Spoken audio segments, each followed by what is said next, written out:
Hi, it's Joanne. Today I'm going to be watching The Wheel of Time, Season 1, Episode 4, The Dragon Reborn. Just want to quickly say two things. The first thing is I am absolutely blown away. The first episode went up on YouTube this week and the response was, I mean, last week, but for me, this is the first one I'm recording since. The response was crazy. Like, it was such a positive welcome to this community. Everyone was so lovely and kind and just excited, and I really hope my reactions have continued to be interesting. I know for a fact that I love this show. I'm addicted to it every week. It is the highlight of my week, getting to watch it. I know for a fact if I wasn't reacting, I would have binged it by now, bought all the books, and be working my way through them. I am, as much as I want to read the books, I am going to put that to the side until the show comes to an end, which isn't my normal preferred way. I am a huge book reader.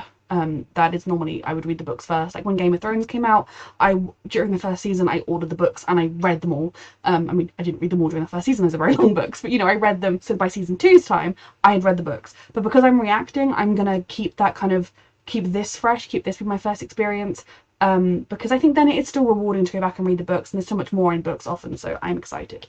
But no, it was just such a lovely welcome. Like, I don't think I've ever had such a positive feedback on a video, and it was just really lovely to see, so thank you. The other thing I want to say is, you may have noticed, I don't know how noticeable it is. It is ridiculously warm in the UK at the moment, and I do not have very good heat tolerance, so I have a fan on. It is on its lowest setting, which is enough to just keep me cool so that I can react, because much hotter than this, the reaction would just be me sitting here melting and not thinking because that was too hot. I've done loads of tests and I don't think it disrupts the reaction too much, so I'm really sorry if it does. But I'm just ready for another episode of The Wheel of Time. A reminder that you can find the unedited version of this reaction 2 weeks in advance on my Patreon, the edited version 1 week in advance, and let's go. So it looks like this hereditary monarchy then, that I just read about in the trivia, is about to end. Oh, the dragon dude. I mean, right. This man is claiming he's the dragon. He certainly can wield magic and has not gone mad, which could just mean he's trained. But if they want me to believe this man is 20 years old, I will be doubting it. Like, the rest of them, I have no idea. Like I said before, I've not looked up anything other than I looked up the cast of the first episode so I can make a note of names when I was struggling to remember them. I do not know how many episodes anyone's in or anything like that. So I do not know how old the other actors are, but they can all more or less pass for like 20-ish. That's fine. This dude does not. But he could be an opportunist trying to claim the title for his own clout and prestige and power. He is certainly causing a lot of mayhem here. Fuck. You're not the Dragon Reborn because you're too old, right? Unless the prophecy was wrong. Kill him. So, someone is definitely speaking into his ear, like, into his mind. Is that someone, someone trying to tempt him? Like, he maybe genuinely does believe he's the Dragon Reborn, but I don't think he is. We got his name, it was Lagon, right? And then, men must mentally wade through a vile corruption of Sadin, the male half of the source, in order to reach the one power. Eventually, this terrible corruption begins to poison a man's mind and body until both are overwhelmed with madness. The madness takes all shapes, though hearing voices is a clear sign that the mind is truly sick, and to keep him from being destructive, he must be stopped. So that would suggest that the voice he's hearing is just a product of the madness and not somebody actively trying to influence him. I still, want to know more about why men would randomly go mad. Like, doesn't seem to make sense to me, but it does make sense to me if you want to stop all men from using magic, that you just refuse to train them and then they go mad. We'll see.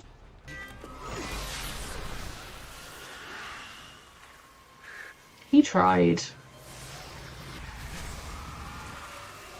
Okay. He'll betray you. Oof. Just like your parents. Oof. Fascinating. Is he just mad? Or is it just the magic, when it's not controlled, tries to get you to do its aims?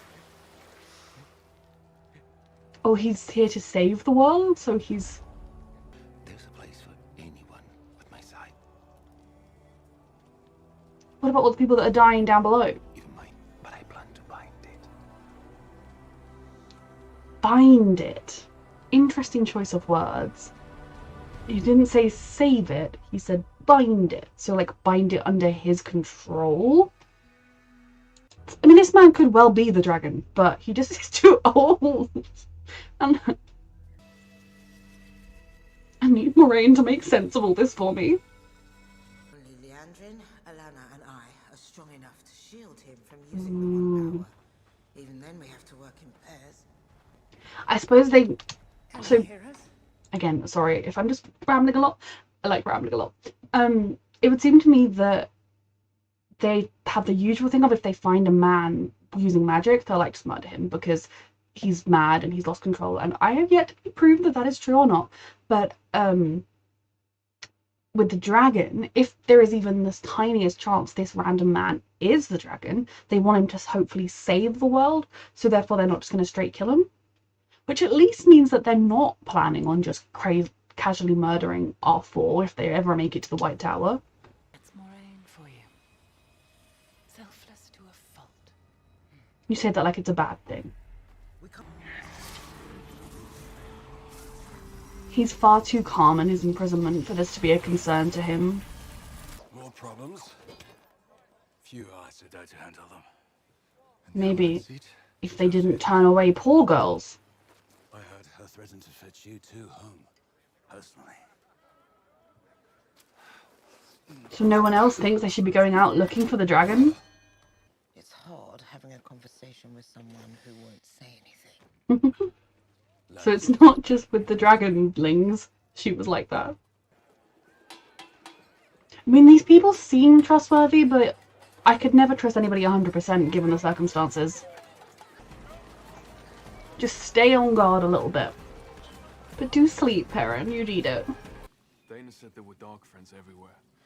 That a fate was coming for us. What if he killed her to make us trust him? I mean... Sorry, That would be... back a little bit. I want to go over them. But I think, again, I mostly am trusting this man, especially with the altercation interaction he had with Matt. But I also think we can't trust anyone 100%. Like, until he faces off against a Fade or whatever, then we could. Because she made it very clear, the barmaid lady, that it would be a really glorious thing to be the one to hand the dragon over to the Dark One. So she thought her name would be remembered in the history books forever. So there is a small chance, big chance, I don't know, a chance that this Gleeman is also a dark friend who wants to be the one to hand them over. I don't think he is, merely because of his interaction with Matt before, but I also don't think either of them should let the guards down. That the dragon could be one of 5 of us. Yes. Me, you, Perrin, Egwene. See, they want, like, is it him? But then it can't be, surely. So it has to be another 20-something. Unless the prophecy can be wrong about ages.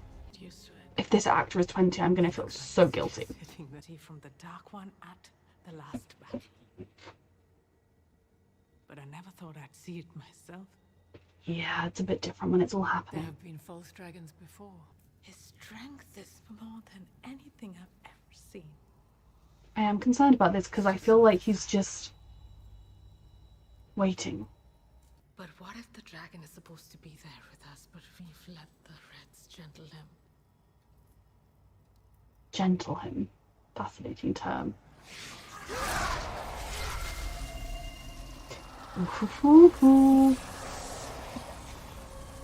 Is he flexing his muscles? A man could get suspicious of strangers in his woods. We're just passing through. Mm, I'm sorry. what I'm is sorry. that We haven't dagger been- doing? You'd have never known we were there. He goes for honesty. A dangerous thing, but it's also in some ways a good If you thing at did, you draw times. that bow with your fingertips, not your fist. And if I wanted to kill you, Maybe stop looking so threatening. What is that dagger doing? It's dangerous to be trusting of strangers on both sides. Honesty's often the She chose best the part. blue azure. Don't trust this lady. That woman's a snake. Good. I didn't think Nynaeve was stupid. We'll get Logi into the tower as fast as they can. If your friends aren't there already, there will be resources we can use to find them. We're on our own to make it to the White Tower. think she trusts him. Because she You are trusts... welcome around our fire, if you promise not to shove anyone into it. more than she'd like to admit that she does. Have you ever been in battle? Picked up a weapon, a sword, Oh, he bow and arrow, has. an axe. Since you picked up that axe, It's been worse. But if he hadn't picked up the axe, then he would be dead as well as his wife, who would also have died from the fighting, and many other people in the village would be dead. Like, I respect pacifists, and in the real world, I'm a pacifist, but in this kind of life they're living, it wasn't just protecting themselves, it was protecting others. But if Perrin were to become a pacifist, that would be okay. It helped him heal. All right. Is he? I need a break. Because that dagger attracted the shadows, and then he's been clutching onto it and looking all murdery. Oh my god, is that the stuff from the evil city? I'm sorry, Mama sent me. Said to thank you and give you this for all your hard work. Bless you, child. I'm very scared for what we're going to bring down on this family. If it isn't weird shadow vomit, then it's going to be a fade. Also, he's very good with kids. Instantly, his whole demeanor changes and he acts like everything's just fine. She protects me when everyone's asleep. Oh, children are so precious. Animals had the help whenever he passed. I'm Nobody saying could even figure out what happened. the horse is freaking out, but it's the dagger. Until they threw a rock. Matt's got all the science lab. Could be the dragon. Tell me. I really need to go back, rewatch the first episodes, and I can tally all of the times I accuse them of being dragons. Once they tasted the power, if they cut off from it, it's no life anymore. They just... That's what they do, gently. And then he picked up a steak knife Mm. and slit his own throat like it was nothing at all. Oh, we're heading straight for the White Tower. I'm gonna stay with you.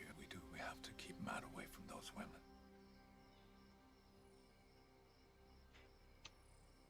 Why are you staying with us? Like, what do you know? Obviously, he knows all the stories in the songs. Does he know that they are potential dragons?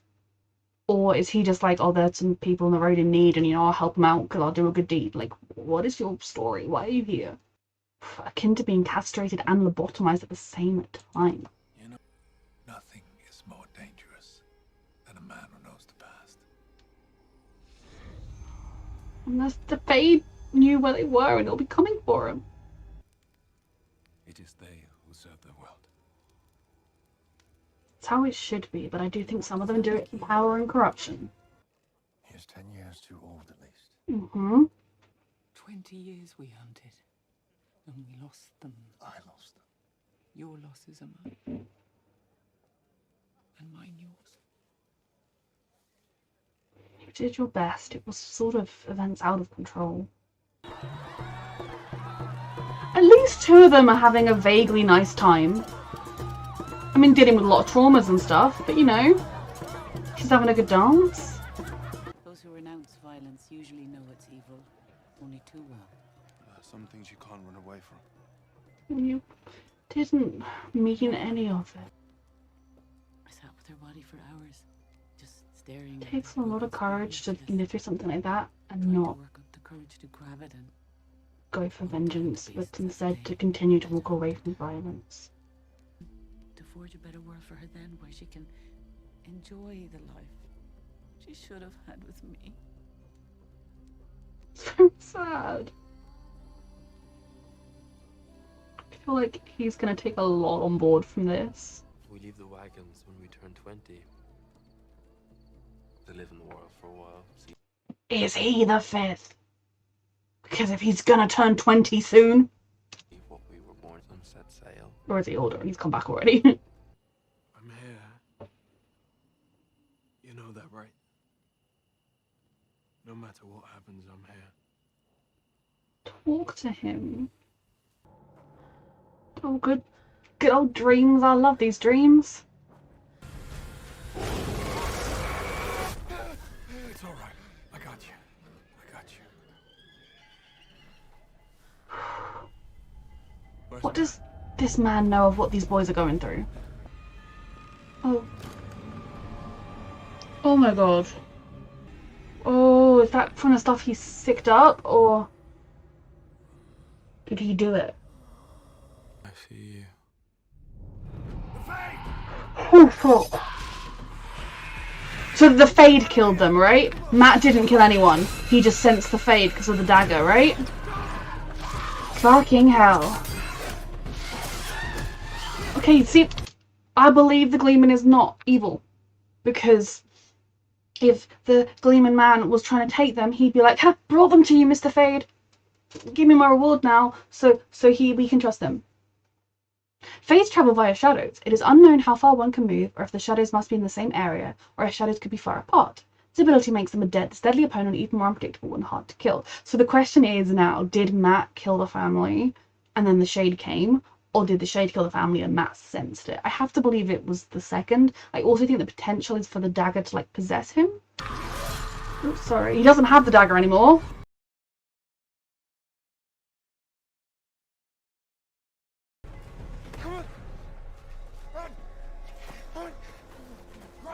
You have to run, sweetheart. You could do nothing now. And if it was you, it was the dagger. We'll get to the bottom of it.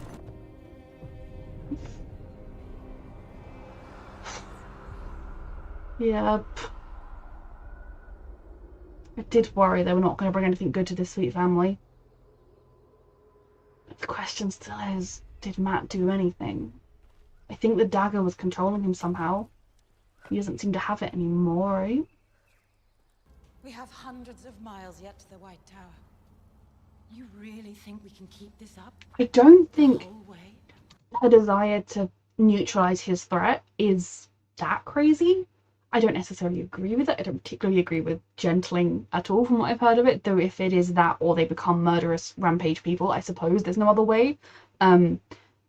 But it's all the rest of her plotting and how she's plotting and how, like, that's what doesn't sit right with me and wants me to immediately choose to do the opposite of what this woman wants. The law applies to us just as much as it does to him. And you are I don't even know what the words mean. Do you want to? Oh.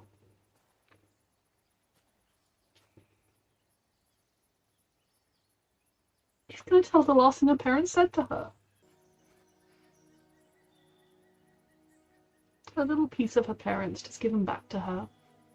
You're not exactly what I thought you were. Nope. A landman. Ooh, is his army coming? Logan's army. They're here. How many? Of course they are. Don't worry, I'll save some for you.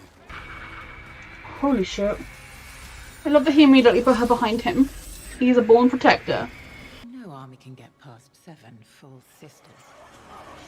He's gonna choose now to break out, though. I knew this was not gonna end well.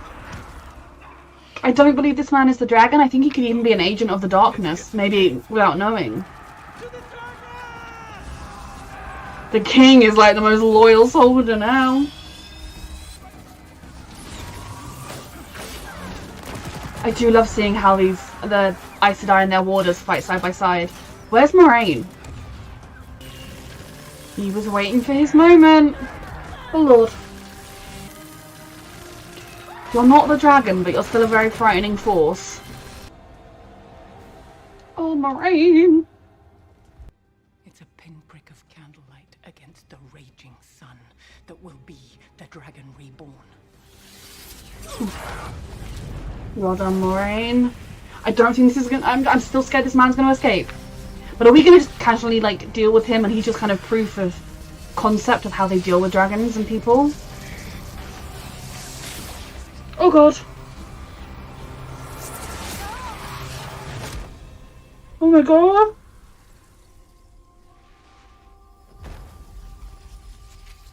Keep fighting, stay strong, keep fighting. The sacrifice.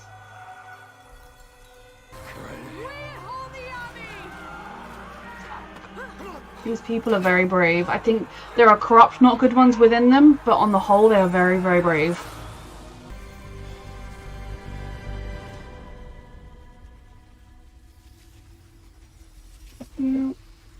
Don't do something that's going to interfere. Don't do something that's going to interfere. Oh no. His magic is darkness. Is that all men's magic, or is that because he's like an agent of the darkness? Push it. Oh my god. Can she do anything? No. Oh my god.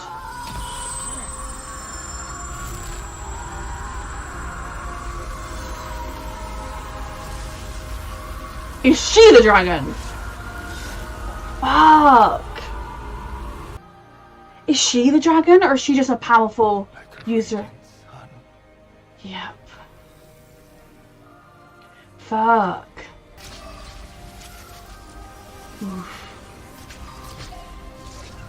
I am burning to death and I have chills. They're alive, that's good. He caused a lot of pain and suffering and violence. Is Lamb okay, or had he died before she saved everyone? Ooh. Honestly, from what we've heard, the loss of your magic, obviously, it's like being castrated and lobotomized, it said in the trivia. But in that moment, he looked at Nynaeve and he realised he wasn't the dragon. He truly believes Nynaeve is the dragon. Which, she was one of my candidates, but isn't she too old? Thank you for being alive. I like you and I was ready. You know, one of the things people mentioned a lot was that there are loads and loads of characters in this whole shenanigan, and some of them last, some of them don't, and I was like, well, I liked you. At least it's episode 4, so I won't be sobbing. A woman's first embracing of the one power unguided often happens when they are desperate or feel they need something. It can be seen as it can be as minor as wanting to overhear a conversation, or as major as saving a life. Typically, if the woman survives whatever weave she creates in that moment, she will become her own special talent. Or whatever weave she does will become. So she's going to be a super masterful healer. Respect for Nynaeve. So that doesn't necessarily mean she's the dragon, it just means she's very powerful, right? I mean, I'm here for her to be the Dragon Reborn. We love her. Whoa. I mean, if she's the Dragon Reborn, I think we're in good hands. Okay, this was another fantastic episode. I am not going to be like, Nynaeve is definitely the Dragon Reborn just yet, because I feel like there's probably some more steps that have to be taken for them to prove one way or the other if someone is the Dragon Reborn. But she's definitely a candidate again. Initially, Moraine discounted her because of her age, but I don't know. I mean, given that the old wisdom, the one that raised her, didn't trust the White Tower, could she have instructed her to lie about her age somehow? I mean, 5 years is quite a lot to lie about. Like, if you bring like an 8-year-old and you're like, yeah, that's a 3-year-old, everyone's going to be like, no, it's not. But I suppose if the prophecy, I'd say 25 being that much out is more believable to me than someone who was clearly in their 30s, if not older. You know, kind of skewing the results a little bit.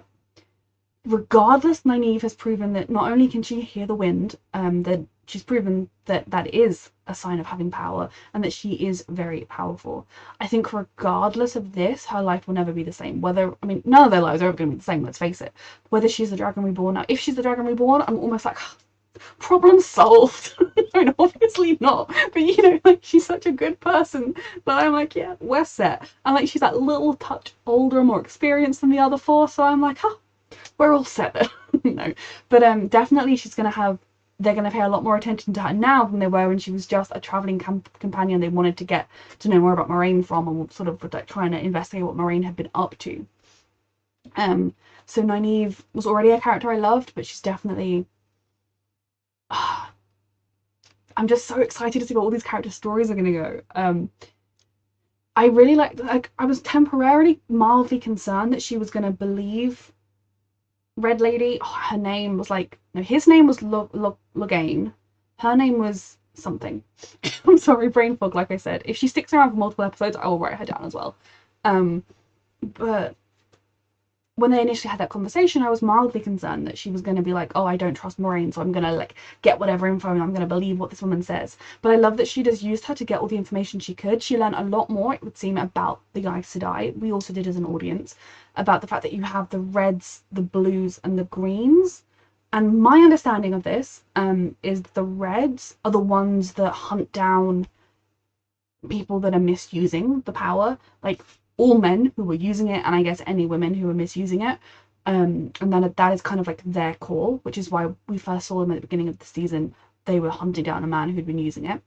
The greens are the warriors. Obviously, they all are warriors, but the greens, they're designed to fight, to be the ones to sort of lead the battle when we ultimately have the dragon and the Dark One comes back. They're kind of the protection army in a way. And then the blues are the ones that go out and explore and inquire and maybe like associate with different courts and like talk to different people, which is part of why Moraine was the one out searching. An interesting comment was when one of them were like, oh, there's hardly enough Aes Sedai there to do everything. Like, we're struggling because we don't have enough Aes Sedai. And then you think that the old wisdom from the Two Rivers village was turned away without even a cursory glance because she looked a bit poor. Whose fault is that you don't have enough Aes Sedai? You don't look in poor villages. You don't pay anyone a bit of mind if they don't seem to come from a good family or whatever. Like, I don't know. But it was interesting. It definitely shows you that the Aes Sedai in the White Tower, it's not black and white. Nothing. I mean, it's again one of the reasons I'm enjoying this show. Is it's not like you have the Aes Sedai are good and everyone there is good. Obviously, there are good people there. There are bad people there. There are people that are interested in their own power. And I think for a lot of them, they might have expected an ordinary life of being an Aes Sedai and just that being it. And power struggles within the organization and trying to be better than your rival from novice time. But now they're realizing that they are in the end time, that this is the end of the era, that the dragon is coming, the Dark One is rising in full force. Like, this isn't just what they've been training for with in the idle sense that it'll never come. It is here right now. It's going to be very interesting to see how the different factions go from here. You know, the Red Woman, who definitely doesn't seem to get on with Moraine, are they going to kind of have to pull together? We saw that they were able to, obviously, but are they still going to have different opinions? You know, if she learns that 3 of the candidates for the dragon, I mean, again, maybe Nynaeve just proved she was the dragon, and like, I should stop speculating. The episode was called The Dragon Reborn, which could lead me to think that they were revealing who it was in this episode. I just, until they confirm it, I'm not going to be like, it's definitely that one, any way, shape or form, because I definitely think Nynaeve bears another look, but if she's just an extremely powerful user of the power, then I don't necessarily think it means she's the dragon. But if they find out that 3 of the potential candidates for the dragon are male, is the Red One just going to be like, well, we should just gentle the lot of them, you know, the minute they show a sign of power, because we can't risk it. If it's a man, it's a dead end. Or if one of the boys turns out to be the dragon, is it like, well, we'll train him, and then, oh, magically, this man that we trained didn't go mad? I don't know. Obviously, if Gwyn is the dragon, or Nynaeve, they will have a far easier time being accepted by the White Tower, because they're allowed to use the power. I'm just very intrigued with where it's all going to go. And then there's this seat of Alaman or something, that seemed like the head of the White Tower or something, and they don't like Moraine. So obviously she is seen as a little bit standoffish to the others. They sort of, you know, she keeps herself to herself. She's very mission oriented and very do what you've got to do and get it done, which we've seen. I like her though. She's not bound to pressure. She's being herself. But I just, so where is it going to go from here? The whole thing of, was he the dragon or not? I kind of, obviously he wasn't the dragon, he was too old. And when we saw the people and the voices, it did seem like the depictions of madness. I'm still not sold that just any man who uses magic will go mad. I could see it being that anybody that uses magic and isn't trained with how to not let it overwhelm you could be overwhelmed by the magic, and that could be the madness. But also it could very well be the last dragon was male, and so therefore the power was like, we don't like people that are male. Not that gender is that black and white in reality, but you know, like, there could be something like that.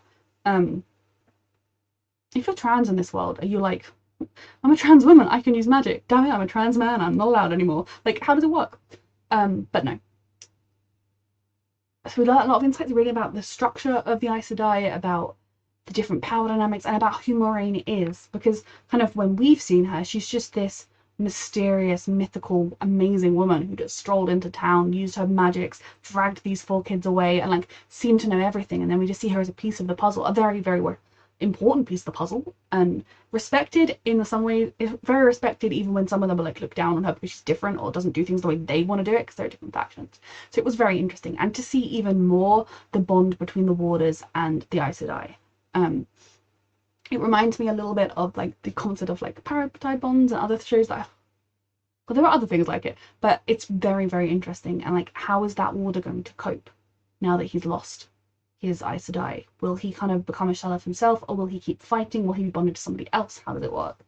There was a very, very real moment where I thought Lan was dead. Everyone didn't look too good, but I was like, the majority of them, like, there's probably time, but we could save them. But Lan, the way he was bleeding out, I was preparing to rub his name off of my remembering name list. I was like, oh, I really liked him. Okay. But, yep. Nope, he's alive. Very, very thankful for that. Thank you very much. The bond he's forming with Nynaeve is very interesting. I feel like she really sees someone that she can respect in a world where she didn't think she would be able to respect to. Someone she can even relate to in a way, which she did not think when this imperious-seeming Aes Sedai first strolled into town. One thing I've loved is the way they talk about the world having broken, and like you see various relics of what look like kind of more advanced cities and things, but also the different communities and people who suffered, from the True Rivers, which is like a remnant of a once great kingdom, to Lan and whatever, where we don't know much about who his people are, but they lost their home and they hope to regain it, to the traveling people who, you know, they want to find the song. Like, there's all these kind of people that you can really see how the breaking of the world, even though like obviously it seems like it literally set people back in time, like it got rid of, I guess, any technology and advances and everything and sent people backwards, but also the scars of that breaking are carried through generations on. It's a very, very fascinating world. Right, so then we will move on to the traveling people. They seem trustworthy. I believe them when they say they're pacifist. I believe them. I think we've seen kind of enough evidence. Now, yes, I believe them. If I was there, I would be like keeping a percentage of my brain on alert at all times. For one thing, just because we do not know where the evil bad army has gone. Yeah, we crossed some rivers and like we went into a city and they didn't follow us, but like they're still hunting us. So I would always have an eye out for that. But anybody I met, no matter how trustworthy they seemed, I would be preparing myself for them to actually be secretly evil or something, or to have some ulterior motive, or it turns out they're peaceful unless you're the dragon and then they have to kill you. You know, like there's a lot of like things that could happen there. But I really liked getting to see this other people within this world, to sort of see a different way of life. And I think hearing this concept of pacifism and of believing that you were choosing a greater sense of justice and vengeance by choosing pacifism and trying to pass that on is going to be something that's hopefully quite healing for Perrin. He still hasn't talked about what happened to anybody, and like I don't know whether everyone kind of knows what happened because they saw the wound wasn't from like a claw, it was from an axe, or whether they have no idea. Like I'm not entirely sure whether it's kind of an unspoken secret that they all are aware of what really happened, because in Rand's nightmare, Perrin was like smashing his wife with a hammer, but it also could just be the Dark One playing with them. But Perrin he hasn't spoken about it. He just has this haunted look in his eyes and this feeling of that he deserves nothing. I wouldn't be surprised if he were to try and adopt some kind of pacifism from here on out, like he never wants to take up another blade. I mean, given what happened, I would not blame him, but I do think it would probably get him killed because they're being hunted by multiple people at this time. Like, they're very much in danger, and while I say I'm a pacifist, to an extent. I've never been in a situation where that would be questioned. I do think taking up arms in defense is a different thing to taking up arms in offense. So I hope Perrin is able to draw some kind of peace from talking to someone who has also experienced great loss and has found their way through it. Believing in reincarnation, believing in the wheel, that is actually something that, yeah, obviously it doesn't seem like kind of the minute you die, you're born somewhere else. It's very much at some point in time, the one you lost will live again. And you won't necessarily be with them, but they will just live again. That is kind of, in some ways, it's a very healing idea to have, that that's not the only chance your loved one is going to have a life, that they've had a life before and they will have a life again. And I hope we're going to get to see Perrin finding some peace. Egwene, she really fit in with these people. You know, there's a part of me that's almost like, if there wasn't everything else going on and lost friends and dragons to uncover, these two could just fit in this with this group of people and just be happy. I almost wonder if Perrin's not going to want to leave. I did love when he wasn't feeling sure at the beginning, and Egwene saying, well, if one of us wants to go, we both go. Like, they have this pact. Because these friends, they were very close friends in their village, and now they're kind of all they have to remember of that, and their bonds are probably going to get tested some more, but I'm very much enjoying seeing them. And I love that moment when Oran could notice that she was, you know, feeling wistful or whatever, and then she was like, no, I'd know if he died. Again, I don't know if that's true, but then she is magical, so maybe she is able to sense that he's out there somewhere. So much is going on in this show. My biggest concern currently for this little group is that, similarly to what happened at the farm, that by being with these people, the army is going to find them, like the army of Trollocs and Fades and whatnot, is going to find them, and then these people are pacifists, so they're not even going to defend themselves. Like, I'm very like, that could just be an absolute massacre of these very kind, lovely people, and yeah, that would be not great. It was the exact same concern I had when they got to the farm. Now, the biggest question of the day with that plotline is Matt. Now, I think the dagger, he like threw it at the Fade, and it got lodged in a beam of the house, which could mean the Fade now has it, which wouldn't be good for anybody. But that does mean Matt no longer has it. So if it was the dagger, its influence of being in that city, the shadow seemed to awaken when he touched it. If that is what was influencing him, he is hopefully at least free of that. The question is whether that was the only thing that was going on with him, or whether that kind of activated some kind of power within him. The horse was being skittish around him, and that is apparently a sign of men developing, I guess anybody, but men in particular developing the magics. And my biggest concern is, did he wake up in the night with that dagger, go slaughter a family, and then the Fade found them? I don't believe Matt, in his right mind, would do that, but I could see the dagger's influence, especially when he's sleeping and his mind is vulnerable, kind of getting in there and being like, "Rah," and then taking over, and him going and killing the family, and then something about that violence and the shadows of it drawing the Fade even closer, because obviously we knew the Fade was pursuing them because Barmaid Lady told them sent for a Fade because she'd found 2 of them. So I am very concerned for Matt. I think it could also be that he didn't hurt a fly. He sensed something was up, maybe partly because of the magical senses of the dagger, or his own innate magic, who knows, sensed the Fade's presence and kind of got up to investigate it, and maybe he'd actually only just walked in there not that long before Rand and the Gleeman Man, and seen the thing. He did seem very out of it when he was like, I see you, and all the black was on his face. He definitely wasn't in control of himself, so whatever happened, it was not Matt.